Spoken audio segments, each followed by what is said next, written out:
Nasimov Sherzod 2004-yil Buxoro viloyati G'ijduvon tumani, G'ijduvon shahrimi? Yo'q, tumani. Tuman. Bo'ldi. Rossiyadan бессрочный запрeti bor ekan. Ekrandan ko'rsatamiz. Ya'ni PPON час 127 Federalniy zakon 114. Ya'ni chet el fuqarosi Rossiyadan farq yo'q. Nechik tarzda bo'lsam, shtraf oldim 60 kun ichida to'lash kerak. 60 kunning ichida to'lamani бессрочный запрет qo'yiladi. Agar 61-kun to'lasangiz, PPON час 127 Federalniy zakon 114 bilan bir umrga запрет qo'yadi.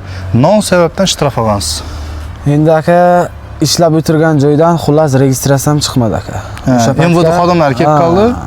Kelib qolib olib ketdilar. Xullas tekshirdi. Xullas qo'yib berib yubordi. Shtraf qo'yganini aytmadi aka.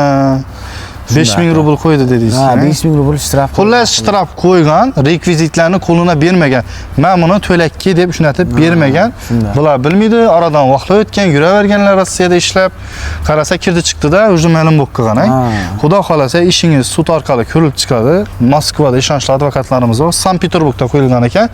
Shu Sankt-Peterburgda ishingiz ko'rib chiqiladi. Shu 4 ta advokatima notarius orqali davenist berasiz, ilm bilan berasiz. Xudo xolasa shu 2-3 oyning ichida hal bo'ladi ish. Şu 2 oyning ichida sud orqali отказ bo'lsa, shu o'chib ketish uchun ham 15-20 kun, почти 3 oyga yaqinlashadi-da. Xudo xolasa hal bo'ladi, ishingiz qonuniy ko'rib chiqiladi xullas. Shunaqa. O'sha to'lamagan shtrafimizni ham to'laysiz, xudo xolasa. Keyin biza zapretingiz oshgandan keyin Sankt-Peterburgga borasizmi? Ha, Sankt-Peterburg. Sankt-Peterburgga borganingizdan keyin ham xudo xolasa bizani obunachilarimizga video tashlab berasiz, xo'p? Sababi ko'rsatish kerak. Ko'p odam ishonmayjak bo'ladi-da, bu narsalar ochib bo'lmaydi deb.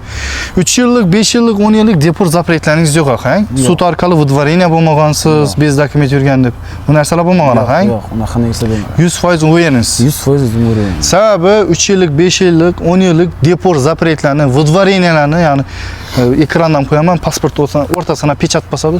Bularni ochish uchun asos kerak. Asos bu Rus fuqaroligini olgan ota-enangiz yoki ofitsialniy zakisda o'tgan xotiningiz bo'lishi, kamida Rossiyada 2-3 farzand tug'ib bergan bo'lishi kerak. Undan 52 yillik sud hal qiladi. Yo ochadi, yo ochmaydi. Sizdan unaqa narsa bo'lmasa kerak endi. Unaqa narsa. Asos yo'q. Asos yo'q. Asa galishdik. Aka, bo'ldi, xudo xolasa ishingiz. Xudo xolasa ko'rishamiz. Yakshanba kuni olib turibmiz bu videoni.